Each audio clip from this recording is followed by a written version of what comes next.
Good day and welcome to Conversations with AARP in the Virgin Islands.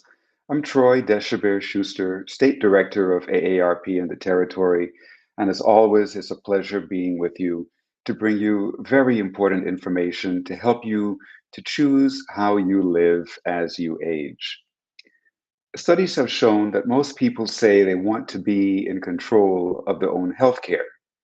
Yet many Americans have no plan in place should they become too ill or injured to make decisions for themselves. AARP is particularly concerned with Americans choosing the way they want to live as they age. Today, we have invited Tracy Sanders of Continuum Care Hospice to discuss the importance of advanced care planning to living well. And so, Tracy, welcome to our show. Thank you for having me, Troy. A pleasure. It's always a wonderful experience speaking with you about issues of aging and about planning, advanced care directives, and so forth. You and I have worked together for a long time, even Mhm. before I came to AARP, and we continue to work together now that I'm the state director of AARP. So, again, thanks for being on our show today. Mhm. My pleasure. And so, we are looking toward these workshops that we have planned with you Mhm. regarding advanced directives. But before we get into that, to better understand advanced care planning, can you define and describe advanced or advanced healthcare planning and why it is needed? Thank you. It is very important, as you said, to be planning what we want, decisions we want to make during different times of our life. And really, when we talk about it, it's really talking about choices. It's talking with our loved ones, talking with our physicians. And there's really two documents. One is a living will that you actually write down your own directives and what you would like, or a healthcare power of attorney that you identify another person to act in your behalf if you're not able to make decisions for yourself. But both documents should reflect what are you thinking of, what do you want as far as your own body when you're not able to make decisions for yourself. Okay, so advanced directives then has two components, or it can have two, or it can have one of these two. Am I correct in saying that the two parts are living will and healthcare power of attorney? They're actually two separate documents. One you write yourself. It would be something like, I, Tracy Sanders, this is what I want, A, B, C, D, and you sign it. It doesn't leave room for negotiation, and it's a document you have and you share. Having a healthcare power of attorney is when you identify a proxy that will help you identify and exercise your end of life wishes, or if you are in a persistent vegetative state, or as we often refer to, unable to make your own healthcare decisions. So can an individual have both of these documents in place, a living will and a healthcare power of attorney, or is it customary just to have one? It's customary to have one. A living will is really a closed document that you write and you sign. It doesn't leave room for interpretation. But when you have a healthcare directive and you have a healthcare proxy that you've been able to explain, these are my wishes, this is what I want, this are my values, my priorities, then they're able to act in your behalf. Okay, okay. Because I know some people who have both documents in place and some people who only have one. So I was just trying to come to an understanding as to what the preference is, or what the best Mhm. solution is to this dilemma of end of life planning. So either one is sufficient, rather than needing to have both of them. Mhm. Yes. And so what are the steps involved in advanced care planning? With advanced care planning, it really takes time to be thinking about what are your priorities, what are your values, priorities, what's the meaning of your life, how do you measure and define the quality of one's life. Everyone's going to have very different ideas about what they want or they don't want if they're not able to make their own decisions. And of course, we're talking about different scenarios. We oftentimes think of advanced care planning at just end of life or a terminal disease, but it's also if you're not able to make decisions for yourself. It could be something that's temporary. That you've had an accident, you're on a ventilator, you can't speak for yourself, and you want to know that people are supporting what your wishes are, the values that you have towards life, and what you want to be able to speak to. That's why we spend a lot of time also identifying who should be a healthcare proxy, identifying somebody that could speak on your behalf. They know what your values, your priorities are, and also to be able to communicate these thoughts and feelings and wishes to our medical community, physicians, nurses, healthcare providers. So if they're making decisions about what you are or not going to have in a medical arena, your wishes are there and they're respected. And it's so very important for individuals to have this in place. I'm thinking back to 2 different hospitals in which I served on the medical ethics committee. Mm-hmm. And oftentimes we were confronted with cases where somebody was terminally ill or on life support, and their next of kin could not come to an agreement as to how to proceed. They didn't have any advance directives in place. There was no living will. There was no healthcare power of attorney. And it was dragging out, the battle between the next of kin. And then it ended up falling to the ethics committee to make decisions about people's end of life. And that was a very difficult place for all of us to be, especially when we consider that we didn't really know the person, we didn't know their family, we couldn't take into consideration what the person wanted because we never were able to have a conversation with the person who was sick and suffering.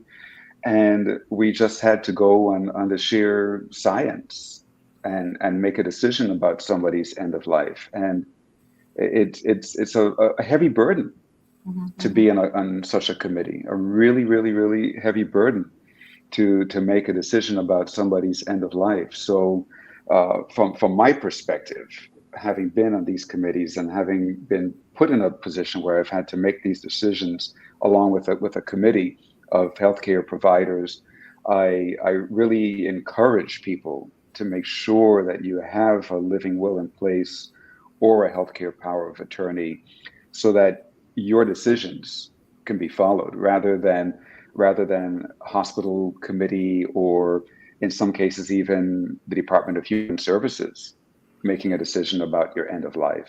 Mm-hmm. I'm sure you've seen this quite often. No, I think what you're stating is very, very important.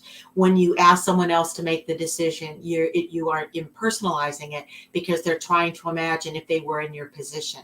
So this is why it's important when you choose a proxy. And, we talk about a proxy that not only will fulfill your wishes and end of life wishes, but also to be able to advocate for you for a physician or a healthcare entity that may be adverse to what decision you might have. A big part of what we do with Advance Directives is getting personal preferences. So you really look at what does life mean for you. We talk to our elders sometimes and they'll say, oh, I've had a good life. I know you're going to make the right decisions for me. That's a wonderful opportunity to say, let's describe what that looks like. I've had a good life, but I don't want to be on life support. Or I've had a good life, put me on life support to see if that will help. And it really helps enable those loved ones making the decisions, whether it's for your mother, your father, your spouse, family, or a good friend, to be able to say, this is what I know they would have wanted. In the light of some of those difficult times. And the one thing I talk about healthcare planning, we will spend more time planning a 2-week vacation than the most important journey of our life. And so it does take thoughtful planning. And I always say there's no right way or wrong way to start the conversation. And it's really looking at going through. So for example, the workshop we're planning is to say, all right, let's take these apart. Let's define the terms. What kind of information do you need to make an informed decision?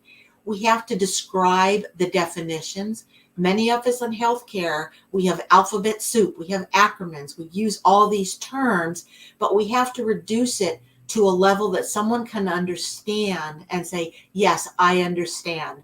When you say CPR, they might think of a TV show, cardiopulmonary resuscitation, but what does it truly mean? When you talk about a ventilator, we talk about all of these things. So we have to reduce it to a common element that people can easily understand, and put it in the language, so we're able to communicate, to agree on what we're going to do and what decision we're going to make. As you said, when it resorts to an ethics committee, it's impersonal. And oftentimes you have someone making a decision that the family may or may not agree with. So it's putting the power back in the family unit to the patient, their loved ones, and those that are involved in their care. Exactly. I like what you say about the most important journey. Mm-hmm. And it is a journey. Sometimes people think of death as just being a finality, but it is a journey from this life into the next life. However you view it, whatever your religious beliefs may be, whether you're Christian or Muslim or Jew, or some other religion or some other philosophy, it's a journey, and we do need to be aware of that. We're all going to face that journey one day. I think that a lot of people don't want to engage in making those plans because they don't want to think about that journey, Mm-hmm. right? It's a very hard thing for some people to swallow. They want to feel that they are immortal, that they're going to be here forever, or that they don't want to leave their loved ones. But it is what it is, huh? I mean, we're all going to make that journey someday, and we do need to plan. We do need to be prepared for that, with these kinds of advanced directives, and emotionally and spiritually prepared. Without giving any kind of sermon, but again, whatever your religious belief may be, whatever your philosophy of life may be, to really be prepared for that. And so, in your practice at Continuum Care, how do you help people? How do you engage in that conversation with individuals and with families about developing advanced directives? Mm-hmm. We start with very much the same way that we will be presenting at the workshop. You really have to look in and say, have you thought about this? Have you had a discussion? Do you have any end of life wishes? Let's evaluate how you feel about life and living and dying.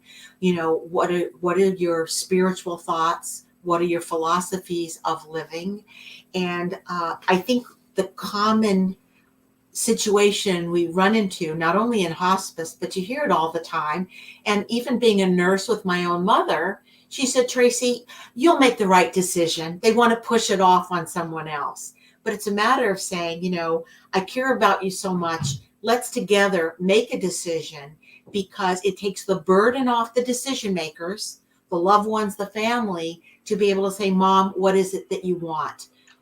Dad, what is it you want? Or your loved one, and to walk through. As I said, there's no right way and wrong way to start the discussion. And you'd be surprised, once you start the conversation, individuals will engage. But many of us, we have the gift of avoidance. Let's do it tomorrow. Let's do it another time.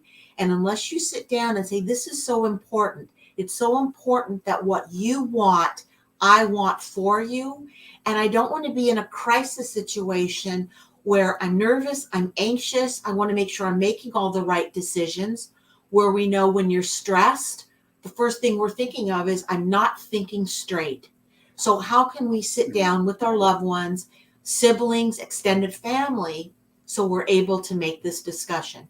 And it should be done every few years. We're not talking about end of life, but we're talking an advanced directive should be done when we're younger. What happens to us at 20 or 30 or 40, major life events can happen. We can go through a divorce. We can go through a remarriage. We can go through a terminal illness, a progressive illness, loss of a loved one. So all of these things that happen change our attitudes and to be able to make those decisions. You just don't write it, set it, and forget it. It's times you have to go back and revisit it. And so that's really what's very important about this. It is the conversation. It is dynamic. It's ever changing. And it's only as good as, yes, the piece of paper that it's written on, but what's more important is how do we communicate that to our loved ones? You just don't write an advance directive and put it under your pillow or put it in the safe deposit box. It should be where those that have to make the decision have it readily available to your physician, to your faith leader, copy in your home, those siblings. And when you make a change to your advance directive, know who do you have to go back and give a revised copy to and explain why you're making these changes in the decision. One of the other things we also find, many get confused with an advance directive with a will of assets. What am I going to do with my physical property? This is separate and apart from that. This really has to do with health care directives that we're able to give the healthcare providers, whether it's in the hospital, a nursing home, a home health care, or a hospice, an assisted living facility, so they know what our wishes are when something happens to us. And so many people wonder if they're making the right decision as to who they choose as their healthcare proxy. Are you ever faced with those questions, confronted with those questions from patients you serve? And what advice do you give to individuals as to how they select or who they select to make sure they're making the right selection as a healthcare proxy? As we say, that's an excellent question, Troy, because it could be that I am creating a healthcare directive for my husband, but it is going to be hard for me to institute an advance directive. And I'm just saying that as an example, a husband and wife or any couple or any partnership. It might be that you say, I care so much about this person that I love. I would like to have another person be the healthcare proxy, because if I'm going through a crisis, I'm so involved in the care that I'm providing for my loved one that I'd like someone else that knows me and my partner to help us remind what the other person wanted. Because sometimes this is filled with guilt. Did I make the right decision? And should I change my mind? But when you have someone to say, this is what your partner wanted, this is what your loved one wanted, it helps you to be able to sit back and say, yes, I'm respecting their wishes, so that you're able to stay focused at the matter at hand. So the healthcare proxy is very, very important. And in the workshop, we'll talk who should be a proxy, who should not be a proxy. You don't want a proxy generally to be a child. You generally don't want a proxy to be your healthcare provider. You don't want a conflict of interest. You want someone that can really understand what your wishes are and to be able to be the advocate for what you wanted when the time comes. And we've mentioned this workshop several times. And so for our listening and viewing audience, AARP in the Virgin Islands is hosting an Advanced Directives workshop. It'll be on Thursday, August 25th from 5:30 in the evening until, I guess, about 7 o'clock until we end, about an hour and a half. It may even go a little bit over, but starting at 5:30 p.m. We're running the information on the ticker across the bottom of your screen as to where you can go to register for this Advanced Directives workshop. Tracy Sanders of Continuum Care, who's speaking with me today, will be conducting that workshop. And you can also visit the AARP Virgin Islands Facebook page to find the information there to register for the workshop. You can just click on it on Facebook and go directly to it, or you can follow the directions going across the ticker at the bottom of your screen. The workshop is free of charge to all people. So please do register for this wonderful free workshop and learn so much more about advanced directives. And also, we want the public to be aware that AARP is in the process of advocating for an advanced directives registry here in the Virgin Islands. And that's really, really, really important because sometimes people do have advanced directives and the healthcare proxy or the healthcare provider or the hospital doesn't know about it. Mhm. So once we have this advocacy completed and it becomes law and the registry is developed, you can simply enter your advanced directives in the registry so that the hospitals or your healthcare providers or your family, your loved ones can access it and make sure that your wishes are followed. Also, another thing that AARP in the Virgin Islands is advocating for is our own territorial Absolutely. advanced directives forms. Mhm. Right now, we don't have official forms in the Virgin Islands. We've been using forms from different states or even just generic forms. So we're in the process of advocating for advanced directives forms customized for the Virgin Islands. And so Tracy, tell us your thoughts on the registry, the Advanced Directives Registry, and the customized form for the Virgin Islands. I think it is very important. Any of us that go onto the internet and we look for an advance directive, the first thing that they say is click your state. So you'll see it in Kansas and California, New York, and there's nothing for the Virgin Islands. So I think it's something that's very, very important. I'm a strong advocate for adopting a single document for the Virgin Islands. So we are all reflective of what we want to have in this document for our community. Looking forward to having it in English and Spanish so that we are able to meet the needs of our entire community. I think it's very, very important. And I think having the registry, because we know when you go to the hospital or go to the doctor's office, it's like saying, where is it? Oh, I left it at home. I don't have it. And trying to get that document at a critical time will save time and money when you need to have the document. And also to underscore to Troy, at the workshop, our esteemed attorney, Royette Russell, will also be presenting so that you'll really hear the legal side of advanced directives and many questions that individuals have. I represent the healthcare and that part, but Attorney Russell will be presenting those issues that many of us have about the legality and the legal considerations that we have to have with an advanced directive. That's right. I was so pleased and happy to have Attorney Royette Russell taking part in this workshop as a presenter.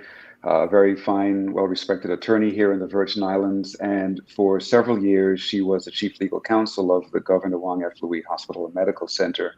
So she's seen many, many cases where the advanced directives were not available or there were no advanced directives at all. And seeing those very difficult decisions being made on behalf of the person who was sick and suffering.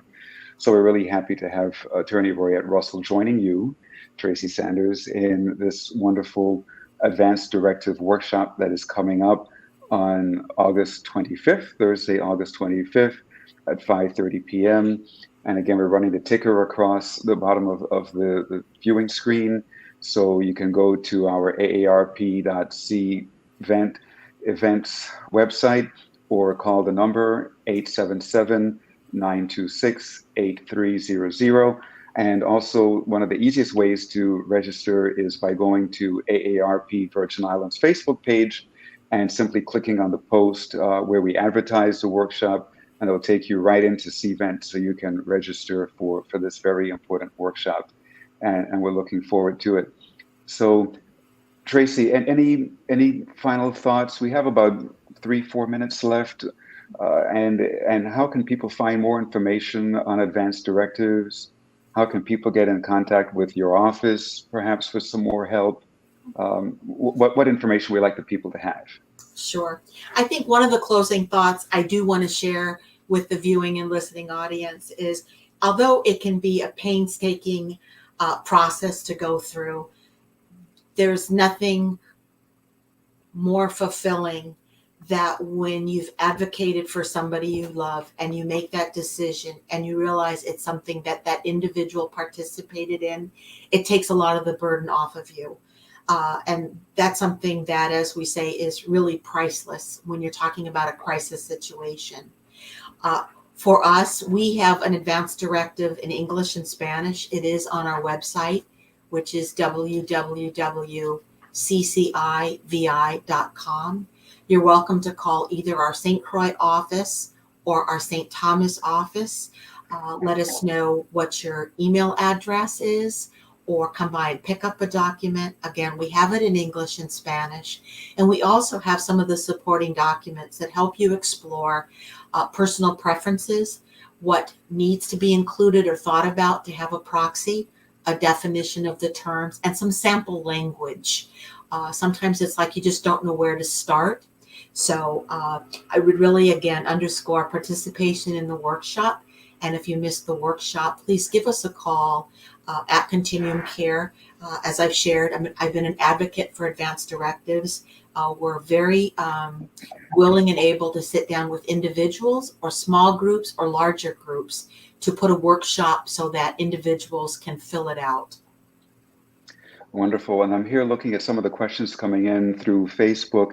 And one of the questions that just popped up is, who should attend these workshops? Again, these workshops are free of charge to any and everybody who wants to participate.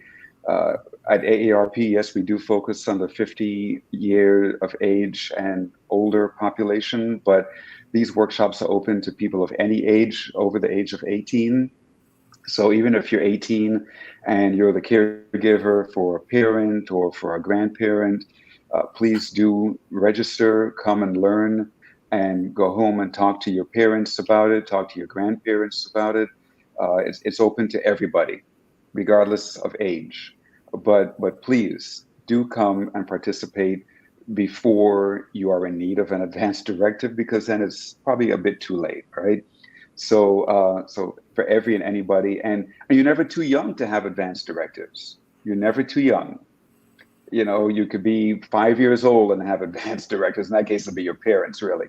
But you could be 18 years of age or older than that, and have advanced directives, because we never know when we may fall ill or be involved in some kind of terrible accident, and somebody has to make the decisions for us. So again, these workshops are free of charge. Please visit our Facebook page at AARP Virgin Islands and register for them. The registration is filling up quickly, but we're doing it virtually, so we can accommodate a large number of people. And please do come and learn to prepare yourself and to prepare your older loved ones for when decisions need to be made, because it is a journey that we will each have to embark upon. Mm-hmm. So, Tracy, thanks so much for being with us today and bringing this important information to us. And we look forward to having you and Attorney Royette Russell conducting this workshop that AARP will be hosting. And we look forward to everybody in the Virgin Islands learning so much more about advanced directives and making decisions for their own life. So thanks again, Tracy. Thank you, Troy. Thank you. Have a great day.